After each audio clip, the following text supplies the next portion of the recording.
All right. So as we get started today, I want to take a moment before we do anything else. We're going to be talking about a lot of this craziness that's going on today with the coronavirus and I think the overreaching power and arm of the government. Mm-hmm.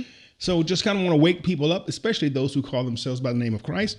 But before we do that, I want to remind everybody to first hit like and subscribe. And another thing I want you to do is share the page. Share it with anybody and everybody you think of, okay? Even people you don't like. Share it with them and tell them to hit the bell and to like the page so we can get this conversation going. Also, we'll have a link on the bottom of the screen there for our Patreon account for those who might want to help out and support what we're doing here. We appreciate your assistance on that.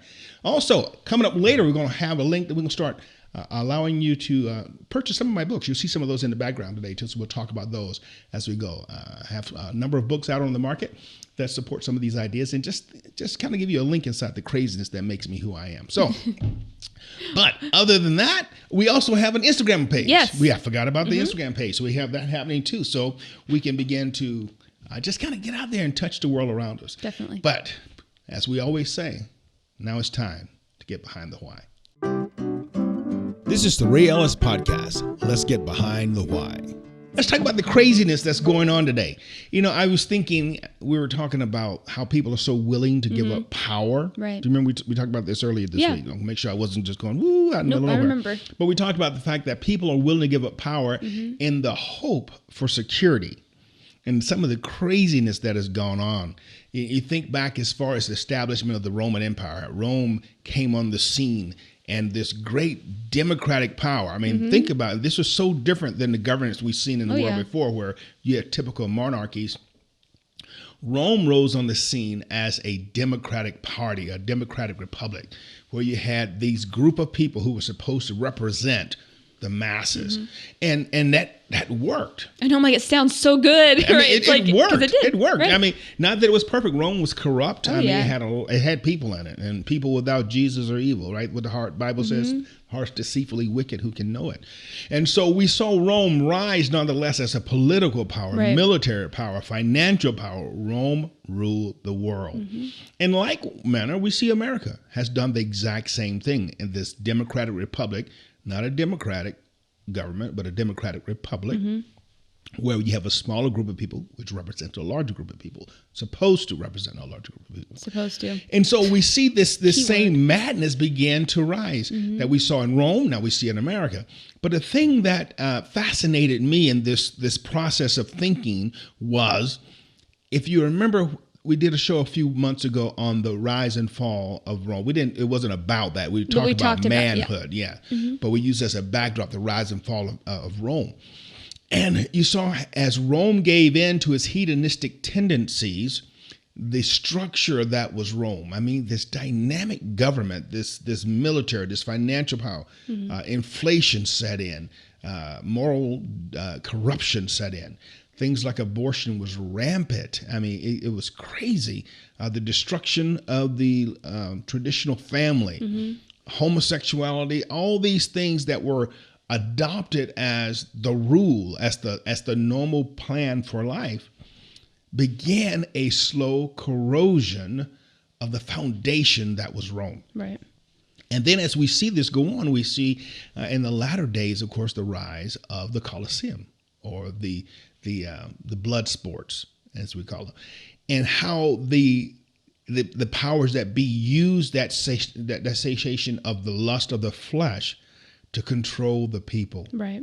It just gave them more and more entertainment while sucking more and more authority and power from them. And at the end result, we had the collapse. Right, because at the end of the day, the country is inevitably the people. And so we see that in Rome. And now as we look around our society today, I have to kind of go, Well, this whole conversation of us like talking about this, right, giving up our power really, started because we're talking about, we're looking at people just because of fear of the coronavirus who are willing to be like, nope, I'm just giving up my rights. Right. And to a degree that I've been surprised about, where I'm like, man, I'm surprised that people are so willing give up their rights without like any thought of being like, wait, is this actually in a country where people always talk about their rights. And so, I mean, obviously there are people who are like protesting yes. and being arrested. Now they are. Finally. But it's just so interesting. And so we started talking about that. And then it made me think back to, yes, ancient Rome and the empire and the Colosseum and the games, right, that would happen where they'd feed people to lions and the gladiators. And I had just said, well, you know, if people just stopped, if the gladiators just stopped and they decided not to participate, then there would be no games. And then you had said, you're like, yeah, no. And I was like, wait, what? And you're like, no, they would just start feeding the gladiators to the lions and the people would still come and enjoy it. I'm like, you're right. Because until the mob mind changes, you know, it's the people. And so, yeah, that's when you start talking about this, right? And you have this idea that you need to participate in the system. People are willing, and this is what kind of brings it to that point of rub. The rub, right, is that you look across this nation and you see the vitriol that has arisen against the Judeo-Christian church, the Christian church. You see it, and that it has been attacked. I mean, yeah, there has been some pastors who did some dumb things. Right. You know, like the one guy down in Louisiana where I'm going to bring my 1,000 people together no matter what you say. That was just dumb. Yeah. Okay, and rightfully so, he was regulated. Okay, that was dumb. You can't bring masses of people together when you have an epidemic or a pandemic like we have going on here. You can't do that. You can't bring them together. But what got me and made me start thinking about this was that there is no constitutional right to go to the liquor store. Right. I was reading that. Yeah. There's no constitutional right to go to McDonald's. Or Walmart. There's no constitutional right that guarantees that. Or to get your hair done. Or to get your hair done. Or your nails. Right. However, there is a constitutional right that guarantees the freedom of America's people to assemble and to have worship, to obey their religious convictions. And then we see in this so many times, and you see there, we talked about the one guy in Louisiana, but there's Greenville, Alabama. Mississippi. Greenville, Mississippi. Yeah. I'm sorry, I was thinking Greenboro, Alabama. But Greenville, Mississippi, the mayor decided that they were going to not allow churches to gather at all. Right. Now, I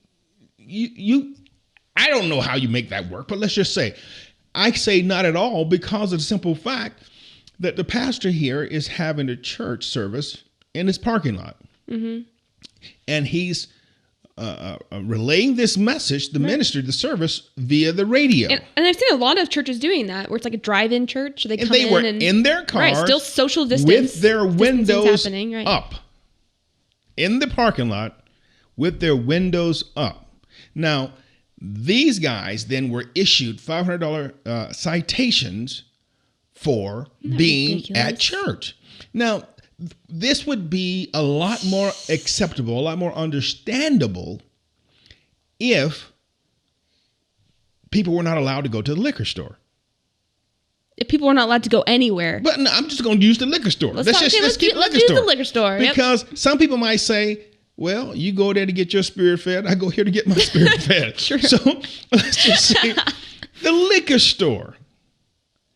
The abortion clinics are open. Which one do you get closer at? For elective surgery for abortion or elective surgery? We were asked to put off elective surgeries, things like, that you may have to have a shoulder surgery, something to put off. But yet the abortion clinics are still open. That's what gets me. I was like, okay, so murdering a child is still essential. That's essential. And in their mindset. Right. And so I'm thinking again, I look at this, I go, how in the world do we have a community in America, not just one, but a number, North Carolina, South Carolina, Kentucky, Tennessee, Alabama. You can name some of these places where we had this strange craziness, Arizona, even coming out west, down in Nevada. Right. We had this strange craziness going on where churches have been restricted. Well, in California, so there was this article saying that, I think it was more local. I think it was one of the mayors. Was saying that Orange County. Was it Orange County? Orange County. Where basically churches, if they want to do a live stream, you can't have more than like I think they said you had like one person and you couldn't like sing and you couldn't do anything where you'd have like a woodwind instrument because they didn't want any air particles. I'm like, are you kidding me? So if like a small group of their worship team wanted to get together to, you know, do a video, that wasn't allowed. And I'm like, really? And we're like, in America where this is supposed to be the place where the Constitution is the governing where it matters. rule. Yeah, law is supposed to rule. And yet now we find people like Mayor de Blasio there in New York City. Yeah. There's our landscape up there between the books. Mayor de Blasio there is threatening the citizens of New York with, I'll just prolong this. Right. Well, based on what? You can just arbitrarily prolong the lock-in? I mean, what gave you political right, military might? So he's just going to arbitrarily just choose to extend it because he wants to punish people. Right. I mean, even as a threat, that tells you, what did Jesus say? Out of the mouth, of the abundance of the heart, the mouth speaks. Not only that, go ahead. like we have family in New York, right? Well, and yes, so we get, and they're like in the middle of the just epicenter of crazy. All the crazy. And even apparently their blessed mayor was walking around Central Park with his wife in a closed park. It's closed where no one else can go. And since no one's there, we're just going to go for a stroll. That even shows something. Oh, Ryan, you got to find this. Mayor de Blasio oh my gosh, puts out online today that he wants the citizens of New York to begin taking pictures and reporting, calling in on a those secure who are line, anonymous line, on anybody not abiding following by his rules. Yeah. Well, the people of New York voted overwhelmingly on what they thought about Mr. de Blasio's. We'll have to get the. He just found it. Oh, you found it perfect. So it's the people are starting to get fed up with this, and I think rightfully so. Was it Thomas Jefferson that said every government needs a little revolution every once in a while? So and I think that goes back to what we're talking about with the mob, the people in general. It's like leaders can get away with as much stupid as they want, right? As long as we, the people, allow it to happen. If we do say, no, this is enough, then either they're going to stop, or you do have like revolutions where it's a battle and it's like, okay, let's see what happens. And to a large degree, we were having a revolution of thought already taking place in this country. What happened with this was that people were trolling the mayor and decided to send inappropriate photos and other things. Yeah, they as opposed to they told him in no uncertain terms that they thought that.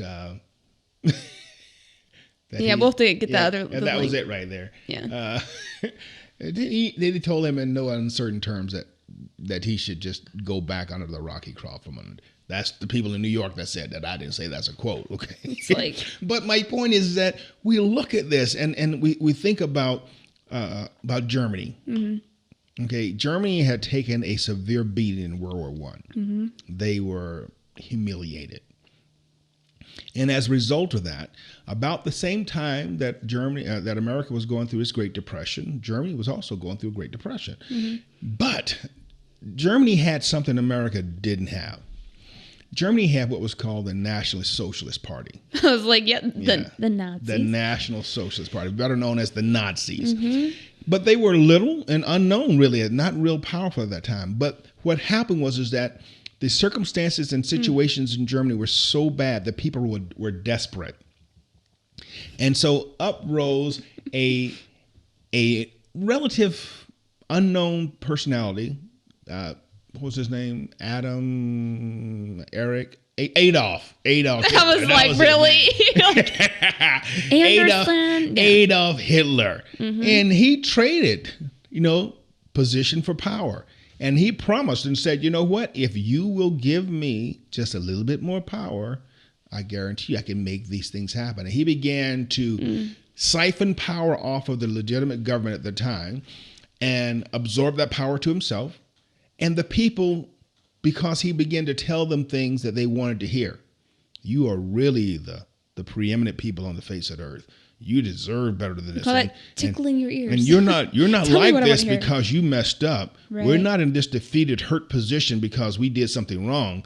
We're in this position because those people lied to us. Those people stole our resources, and he focused on the Czechs, the Polish, and ultimately on the Jews. And he began to steal their property, abuse them, and we know what happened eventually.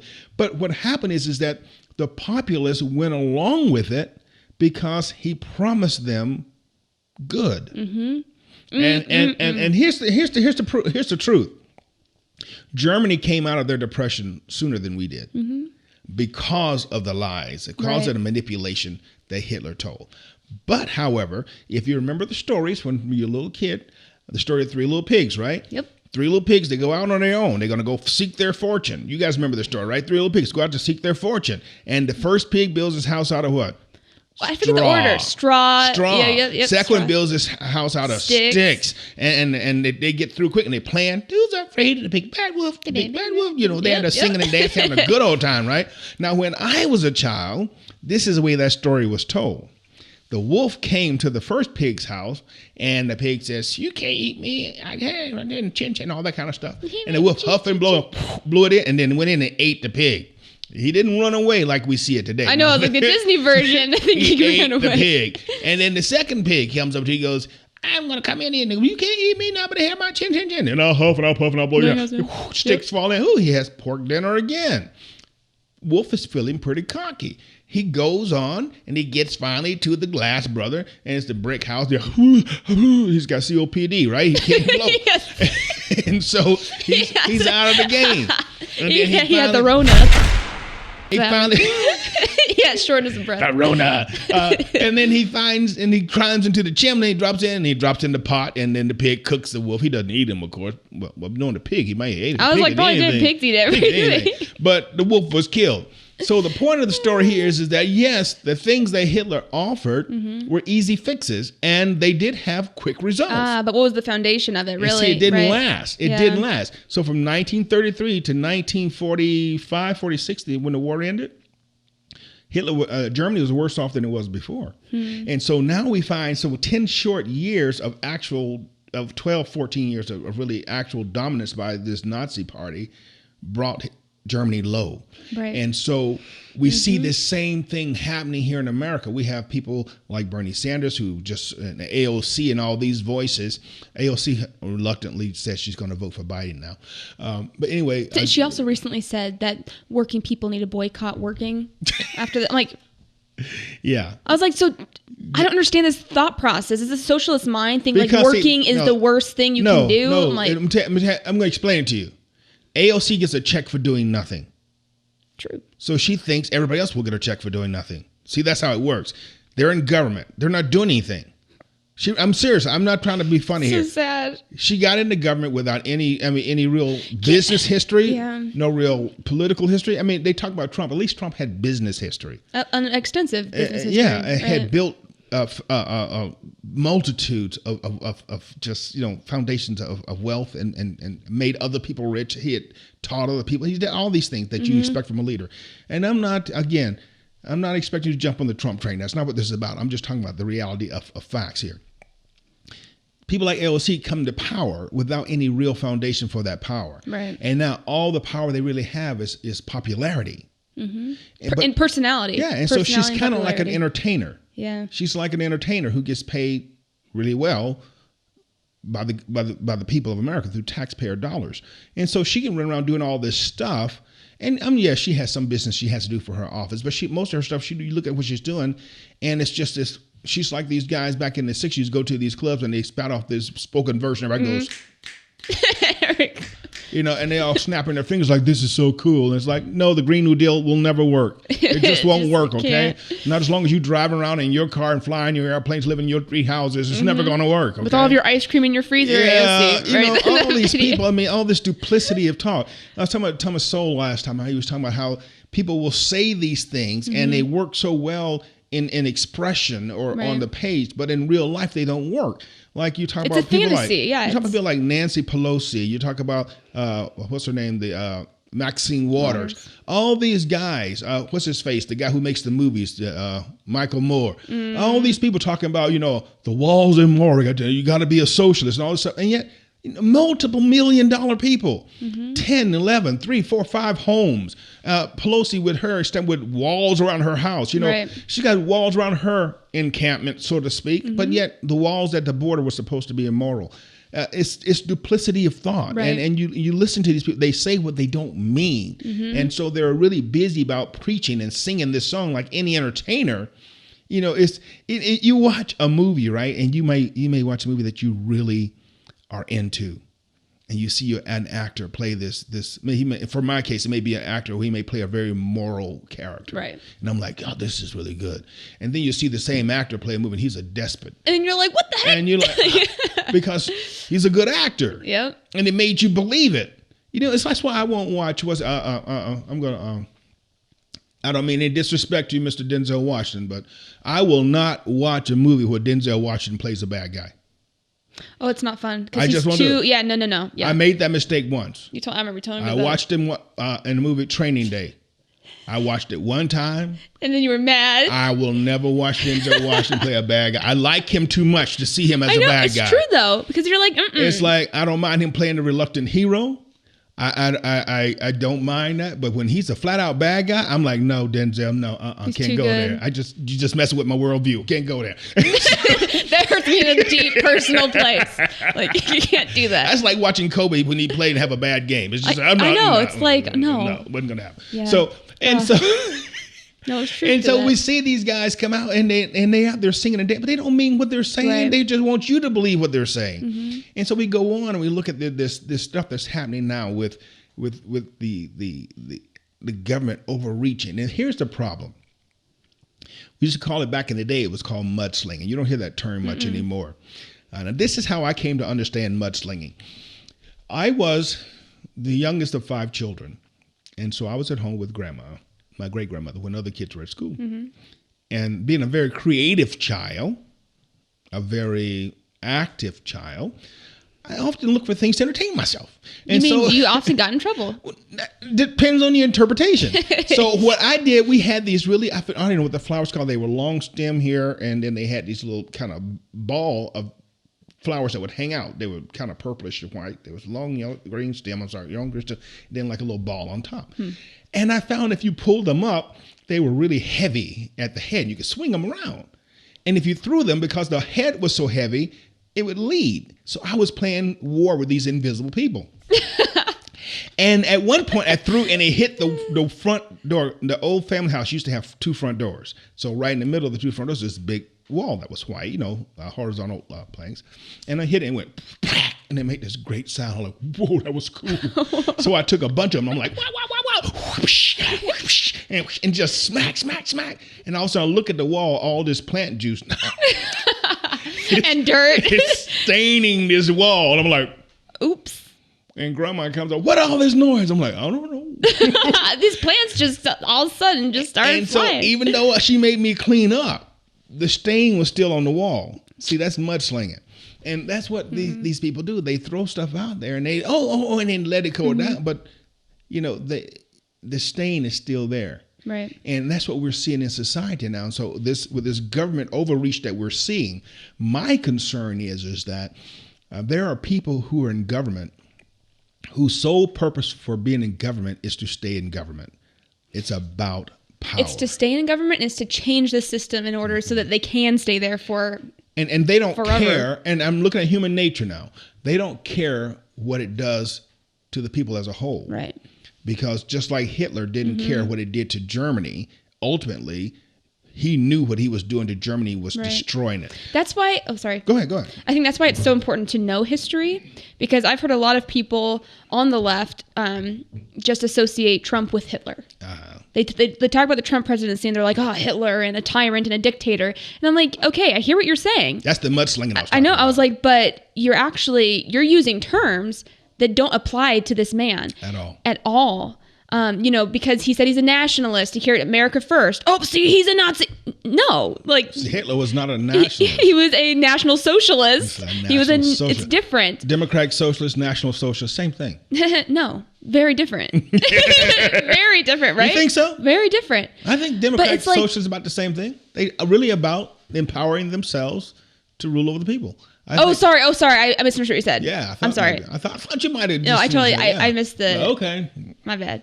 Sorry. No, One you're right. for that. One for that. I guess, okay, I'll give it to you. I misunderstood what you had said. But no, yes. Okay, we're there. Same thing. Those are like semantics when it comes down to it. Yes. No, but like they're doing is they're taking things from history and painting this picture. And if you just look at that, like I look at CNN headlines all the time, right? And I'm like, it is just mind-boggling. Mm-hmm. Just the headlines is painting a different worldview. It's painting a certain history that you go to a different article and it's like, wait, we have two different histories happening here. Which one's real? Here's a prime example of that in the smaller picture. And people get tired and get mad of people saying fake news. But it is. But here's a case where, and it was a little snippet, so I had to look it up because somebody went online yesterday and they said, President Trump suggests injecting yourself with disinfectant. Oh, yeah, I read that. And I'm like, okay, that doesn't sound realistic. I'm like, and I don't think he would say that because he's not an idiot. Let me go double. So I went back and I looked at the video clip. And what he said was, hey, we've had a lot of success with these disinfectants and the sunlight and all these things happening. He goes, I don't know. Maybe we could use a disinfectant. Maybe we could inject it. I don't know. Is that possible? He asked the question. Mm-hmm. And the doctor said, no, you couldn't do that because that in itself would be poison to you. It was a question in off the top of his head. It was a question. And now it's been, they had this big old... I saw the headline. NBC had this panel of 4 doctors. I can't believe that he would suggest that you inject. And people are like, oh, this Trump's an idiot. He wants us to inject. And I think also it's like, okay, a question is not an emphatic statement. And it's not even a suggestion. And it's a question. It's a question. And I'm just like, and I'm not defending the question. I'm saying the reaction to people because people like MSNBC, whatever the one online. MSNBC had this big panel of 4 doctors, and they were just so concerned. In my years of practice, I just never heard of someone suggest that is just. Could you imagine poisoning yourself and drinking just this stuff? I'm just like, well, people that's have, not what he said. That's not what he said. I mean, why would you misrepresent that other than the fact that you intentionally are lying? See, it's not the masses in this case.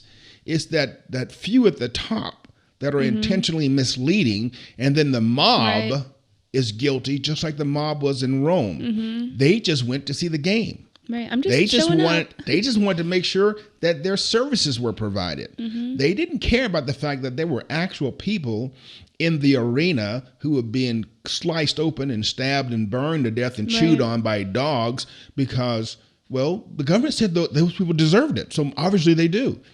Until, of course, it was somebody they knew. And all of a sudden... And then the story changes. Mm-hmm. Or until... I mean, even with Nero, when he began his craziness and his rise to power and then his overreaching for power, what did he do? He blamed the Christians of the day. Mm-hmm. And people knew who Nero was. They knew he was an egomaniac. They knew what he was, and yet they went along with it because of the financial gains that they got from the rebuilding of the city of Rome. And so all this craziness that we see going on now is not new. So we have to think about it. I was reading an article online. The assistant or the deputy chief from the city Meridian had gone online and was explaining an incident that happened that got national page. So I was reading it. Mm-hmm. I actually heard about it through the back door. Then I read his response to it before I knew what the actual incident was. And he explained in his article that the park had been closed by order of the mayor. Mm-hmm. And the way the park was closed, it was closed off by section. In other words, the playground equipment where the kids climb on and breathe on and slobber and spit on, that was closed off. But down to the grass area where you can go play, the big play deck was open. You can go out there and play, but they didn't want kids on the play equipment sharing bacteria. And so this woman who's gone out there, and my understanding, she's somewhat of an activist and really planned and plotted for this interaction so she can get her face on camera. That was my understanding. And then I saw this picked up by 2 YouTubers, national YouTubers, and they're talking about how the police stepped in here and did. I'm just like, yeah, I see what you're saying. And even though they went out of their way to say the police did nothing wrong, the police were right, they were very good, and I know the officers personally, and I know they were good character guys. But they went on to say, but come on, seriously? You how's that going to hurt? And it was like, here we go again. So you're buying into the lie. Right. Even these guys who are super conservative, who are making these statements, they still didn't stop to think, okay, if I have little kids playing on the playground, what do kids do? They slobber, gibber, they lick, they hold, all the things that we're not supposed to do with social distancing. So why would we put a bunch of kids on play equipment out? That's just dumb. Right. That's just dumb. If it's not safe, then do it. Now we come to understand that maybe the sunshine will kill this stuff. So maybe being on the playground is not as dangerous as well. But with the known information, that's what I mean by falling to the mob mentality. We have to stop. And I like that example because it really shows both ends of it. Yes. Right. It's easy to be like, oh, I'm just giving up all of my rights to the government and whatever, and now I have no rights. And then the other side where it's like, no, the government has no control over me, so I do what I want. Do what I want. And that's also stupid. That also leads to destruction, right? It's like the government is there for a purpose. We call that being stuck on stupid. But it's like we were listening to the Attorney General. He was speaking at Notre Dame. General Barr, yes. Right. I believe it was when he was speaking at Notre Dame. And he was saying that, oh, man, I just lost my train of thought. I hate when that happens. He was referencing the Establishment Clause, which is... No, but I was talking about something else that he said. Dang it. Come on, get there. He was talking about this. No, it wasn't about that. It wasn't about the Establishment Clause. I'm trying to give you context. I'm trying to help you. No, but it's like this one thing that he said that was related to... rights? One second. That was related to the... $6 million man. I lost it. Oh, I got to run regular speed now. Dang it. Okay. It was a really good point he made, too. Half of you guys don't remember $6 million man, so it's okay. I just wish I remember, because it was a really good point he had made about... It's just old age just getting to you. I need more B12. That's okay. I added B12 to the piece. You had some last night. Don't worry about it. Anyways. So good. So when we think about it, we come back to this whole idea again, is that we as people, we got to think, guys. We got to think. We got to stop. We got to ask the question, what are they saying to me and why are they saying it? Because at the end of the day, I stop and I think, you got it? On you. Okay, sorry. I just remembered. Anyway, so he was talking about how the role of the state, when we just give our power, like really our personal power to the state, what like the state has become almost like, I'm paraphrasing, but like the parent, right? The state becomes our Band-Aid fix for everything when that's not what it was intended for. And you can't do it. And so like in our communities where there's poverty, instead of getting people together and being like, especially as Christians, whereas like we have a personal mandate to help those in need, not the government mandate, it's personal. Instead of getting your people together, be like, hey, this person needs something, or hey, we know there's a lot of homelessness, let's get together and do something. Instead, you have even people in churches going to government being like, hey, can we get something, get some more help? Tax money. And it's like, that's the problem. That's when, especially when we're talking about the church role in that too. It's like, he was saying there, he goes, we look at a person who is in poverty, and instead of saying, okay, how are you being irresponsible financially? We go and we say, oh, we need to give this guy more money. Right. Or if we have a person who is addicted to a drug, the key is not to get them off drugs. It's just to get clean needles. Give them clean needles. And so it's like, let me enable you in killing yourself. Like, really? The government answer always takes us down that spiral of, but then again, let them eat cake. So right. To speak, and really it's like, but that's all government can do. That's all it can do. That's what it can do. And so it comes down to, and I think what we're seeing a lot just right now in this time of crisis is the values of really a nation. Like what are our values? And I think you can see that in what's being shut down, what's being kept open, and to the degree it shows what we're valuing as a society. Strassel, I forget her name now. Yes, it was Strassel. She was talking in the book. She was talking about how that in crises you have it has a tendency to show those who have leadership qualities that will come to the surface, but at the same time it also reveal to you those people who are opportunistic. Right. And we have a law against profiteering. You remember back at the beginning of Christ, people bought up all this toilet paper and then they went and they were charged. You can't do that. But that's exactly what the government does. It comes in now and it will, if you don't watch it, it will profiteer. It will lock itself into positions of power where it didn't have authority before. It'll insert itself in those positions. And here's the problem, and Attorney General Barr referenced this as well, that once the government gets that grip, excuse me, they're hard pressed to release it again. They're hard pressed to let go. You don't see people like a Hitler who say, "I was wrong. Let's go over." Or just during the crisis, I did that, but now you have everything back. What happens with Hitler types? They let you fight till you die, and then they burn themselves up because they cannot see not having power. And these people who are in our positions of power now, I look at some of our Democrats, especially some of our Democratic leaders, I'm going, we're looking at a health crisis, and yet you're pushing stuff into these relief bills that have nothing to do with coronavirus. It has nothing to do with coronavirus. You're trying to get this trash on the Green New Deal passed through when it has nothing to do with coronavirus. And yet you're willing to let people suffer in your home districts while you play this game. Yeah. And I think the impetus for us is like, be wise, but have your eyes open and see what's going on, right? But that's why I think it is high time, especially within the Black community. And I hate to keep doing it, but I it's who I am. But I look in the Black community and some of the rhetoric that's going back and forth, and I'm thinking, Black people aren't thinking. We're reacting. We're responding. And it's so easy for us to just do just like my brothers did. We talked about on the internet situation where it was like they're so anti big government that they automatically respond that way. And I think I see that happening in a lot of with my Black brothers and sisters, is that you even mention Trump and they automatically respond negatively. They never stop to think.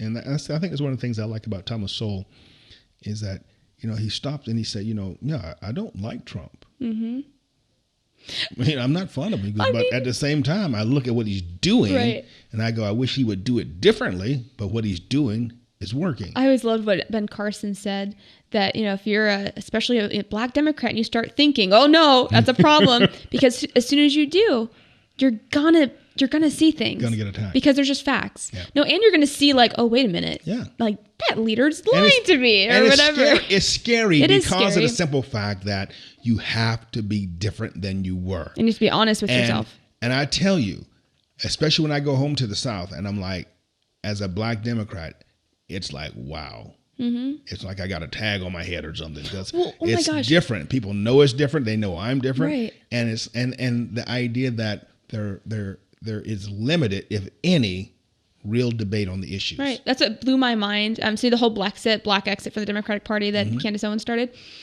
So at one of their rallies, like this was months ago, but there was this lady there who was just getting up and they had a Q&A session and she stood up just to say thank you. And she's all emotional because she's like, I've been a conservative for years and I have not had any support from my community, because she lives in the Black community, and she was just saying like, this is the first time where I feel like I can come out and speak and knowing there's people backing me up. Right. And so she's like, thank you. And I was like, wow, because it is in that community. It is such a fight. You experienced it firsthand when you were there during the election. Like I said, I happened to be there the night of the election. And I tell you what, it was like, okay. And it's harder. I think it's harder being Black and conservative, because in a lot of ways, at least in the circles I'm in, if someone's white and conservative, it's almost like, like it's expected, but oh, how stupid you are. But funny? If you're Black and conservative, it's like, you traitor. This is so funny. I was thinking about the night of the election, and I forget the guy, Don Hammond. No, maybe it wasn't him. It's the guy with the glasses. He was saying, this is a white lash. This is a white lash. What's his name? Not Don Lemon, the other guy. I know what you're talking about. With the glasses. I can see him. This is a white lash, and he was all crying because this is a white lash, and I was just like, so no white folk voted for Hillary? I'm just like, what are you saying? No white people voted for Hillary? All the white people in America voted for Donald Trump? And what? No Black people voted for Donald Trump? It's Van Jones. That's Van Jones. Thank you, sir. Van Jones. I'm just looking at him going, it's a white lash. Why? Because your guy lost? It's a white lash? But if your guy had won, these have been good white folk? I'm sorry, though. One of my favorite pictures, and it probably shouldn't be my favorite, but it's just so funny, from the inauguration day. And there's this woman on her knees crying to the sky because she's so sad that Trump won. I'm like, that's next level, like crazy. But that was the beginning of Trump derangement syndrome. That really was. I'm looking at it. I was like, she's literally on her knees, like crying, screaming. And it's like, like I said, I go back again, and I say this again and again. People will often ask me, well, didn't you vote for Obama? And I say, no. And they look at me like I'm crazy. I mean, when I went to the day after the election, At the time, I was the only black guy working for my department over in Meridian. And the day after the election, I went to work. Everybody was like, whoa, what do you think? And I was like, we're in trouble. And they went, what? They looked at me like, how can you say that? We're in trouble. There it is. Like, classic. Just look at it. Trump lost her syndrome. ever love of mine. Look at her. Trump derangement syndrome. Poor thing. But you look at this, it's like sad. People thought automatically because I was black, I had to vote for. And I told him, I said, there's 4 reasons why I didn't vote for Obama. He's pro-abortion, even though he said we're going to make abortion rare. And what he said, safe and rare. Lie. He was lying when he said it. We had more abortion and more abortions right pushed forward under Obama than anybody else. He was physically irresponsible. He talked about he's going to try to control. He spent more money than all the presidents before him combined. The education system. He's pro-education. Destroyed the education. Got all this introduction into this alternative thinking and then of course in the traditional family. I was driving cross country coming back from Alabama. I think I was in Denver, Colorado when the announcement came out that Obama had pushed through this idea of homosexuality and marriage. I was just like, and don't get me wrong, I'm not anti-homosexual. That's not what I'm talking about. The family unit. Right. I think homosexuality is a sin, but I don't think homosexuals are evil in the sense that we need to shoot them or anything like that. I remember. I remember because it was really like. I think around that time is when I started becoming more politically aware too. I mean, I was into politics, but it's really where I was like, wait a minute, what's happening? Because I was able to vote at that time. And but I remember when they lit the White House up rainbow, and I'm like, really? Like I don't think we even have colors for like heterosexuals, but even if we lit up the White House for like traditional marriage, I wouldn't be in support of that either, because it just seems so like, it's like, just stop. Like, it's just in your face. And that's I don't know. And that's really when I was kind of like, what's going on? It became so identity politics. I think that's what I'm getting at. Where I was like, what is going on? And this is the funny thing. I will talk, especially when I talk to black people one-on-one, when I talk about their values, and this is what that throws me off. And this is a little bit off topic, but it'll bring us back to this overreach of the government. When I talk to black people, I'll talk to them one-on-one, and 9 times out of 10, their values are conservative. Their values are conservative. They're pro-family. They're pro-strong education. They're even like pro-educational choice. Like, yes, they're all those things. And they're pro-traditional family, and they believe that killing babies is wrong. But then when you flip it to a political conversation, then they go Democrat, and they go, well, I'm just voting Democrat. And you go, well, why? And then they justify abortion for a variety of reasons. Yeah, and you're talking about, we need to do another program on abortion on the new genocide. We are talking about people talking about genocide. You're talking about genocide. Look at what we're doing to just the black community in this country. Right. Abortion is wiping us out, people. Oh my gosh, that's what got me. Like, I just saw, it was a meme someone created, but it showed like the death rate from coronavirus, different diseases, heart disease, and then abortion. And if you just look at, oh my gosh, just the number of people, okay, because they are people who have been killed from abortion from when it was first, in the 70s, when 73, it was 73. We're talking billions of people. Just killed for convenience sake. It's like. Not because they were attacking you. It's just mind-boggling. Not because they were politically opposed to you. We can't even justify it as a justifiable war. These were people who were just killed for convenience. But it's an essential thing and right now. And then not only did we kill them from convenience, we made an industry out of it, so people are getting rich off of killing kids. Another thing I think people need to think about is that look at what's trending in different ways, and there's always going to be some sort of money involved. In the sense, it's control and power. What did the Lord say? It's the love of money that's the root of all evil. Right. Just one more thought. I want to get this out there again because I don't think we think about it often enough. If you're listening to me, please hear what I'm saying to you. Right now in America, Black Americans represent about 13% of the overall population. About 13%. We're going to use simple numbers here just to keep it simple. Half of that 13% are female. Okay? Roughly half of that population are at the birth rate. So we're going to go from 7% down to 3.5%. Out of that 3.5%, we're going to be generous. 2% are even wanting to or trying to get pregnant. The other 1% have done things so they don't get pregnant. They're on the pill, they're doing whatever. So you got 2%, 3% to be generous, of the nation's population. Now think about this. What was it? 270 million, something like that? 2%, 3% of the nation's population accounts for over 33% of the nation's abortions. That means 3% of the black females in America have killed 33% of their own children. 33% of the nation's children are attributed right back to black mothers. And we're being supported by the government to do this. Right. We are annihilating our own selves. I think what goes into that too, it's like, it's marriage to the government, buying into this idea that, oh, the government has me, blah, blah. And also, and all the other ideologies that are a part of that, right? So even the radical feminist ideology is so into that. And I actually watched this video and it was just heartbreaking. And it was this older black woman. She's in her 40s, I think now, probably 50s, 40s. And there were these people on the sidewalk basically just trying to tell people, you know, inform people about the problem of abortion and showing them there's other options. And she had stopped to talk to these people. And you're like, oh no, is she going to be like, yeah, I need to shut up and get out? But no, she went up and thanked them. And she said, I want to thank you for what you're doing because I believe in what you're doing. She said, I bought the lie when I was young. That I had my career and that kids would be a problem. And so she had, I think it was like 3 to 6. I don't remember the number of abortions. And she said, and now she's like, I'm alone. I have no children because I bought into that feminist lie. She's like, and it is a lie. And so she started looking at the camera and saying, I want you to know it is a lie. Like, I'm alone now, you know?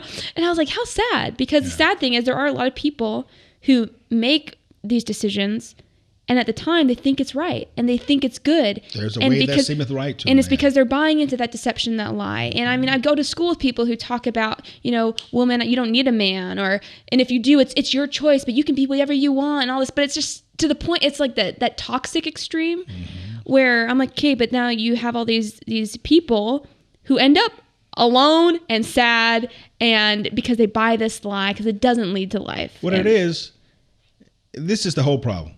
I'm going to tell you the problem right now. I'm going to sum up America. This is the problem. The public school stopped teaching Aesop fables. I think there's a lot of truth to that. That's the truth. Because those are very moral. Because you can rush out and do your own thing. But if you build a house out of straw, you're going to be wolf stew. They're going to eat you. You know it. It's true. If you take your hatchet and cut open the goose that laid the golden egg, you may get the last piece of gold. But guess what? You just cut off your source. And the whole emperor has no clothes. That's Aesop, right? Yeah. See? You see? We have stopped being a moral nation. Maybe we stopped actually teaching. We've stopped teaching. And really learning. And enforcing. And this is the difference between being in a Jim Crow South where people were taught moral lessons so they could look at the wrong and say, that's wrong. Right. And being in a post-Jim Crow South where there is no wrong and people just treat you in the way they want and you get to go, well, I don't know whether it's wrong or not. Because it's up to me. Yeah. I get to choose. I get to choose.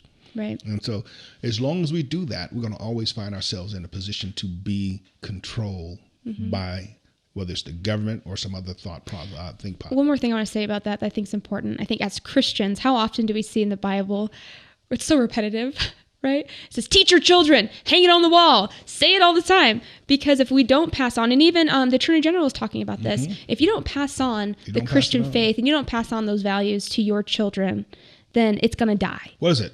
Was it Lord of the Flies?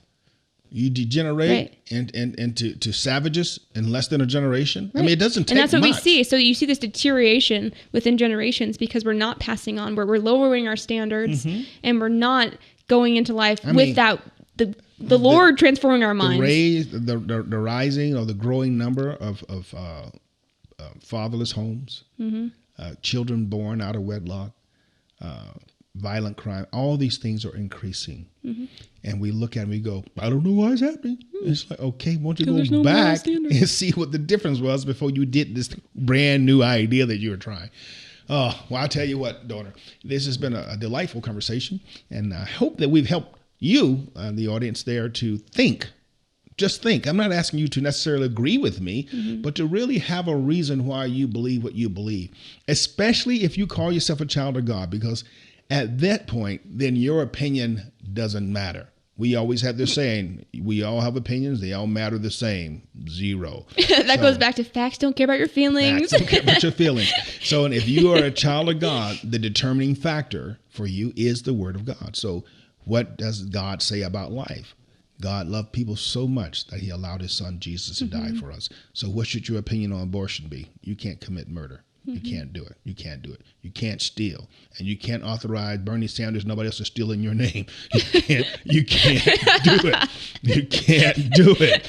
And so, he did it. What's it mean? And you can't abdicate, right? You can't say, I'm voting for this, but I don't have anything to do with that. No, because just going back to what we said, if you're participating, you're the mob, you're also guilty. Their blood is at your hands in that sense, right? Every one of those guys sitting in the stand cheering for the gladiators to fight were guilty because they endorsed it. When the fans stopped going to the games died. And it's that simple. You know, without the fans. I've seen the Hunger Games. Without the games. Right? Without the fans. You know how that ends, right? Without the fans, you can't have it. You can't do it. Yep.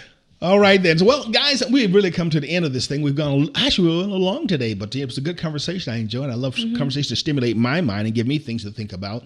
And so I can go back and start chewing on this some more and hopefully come back next time with a little bit more to say. Yep. But until next time, thank you for joining us on Behind the Why. And you know what the word is, right? Peace. I love you. We're out.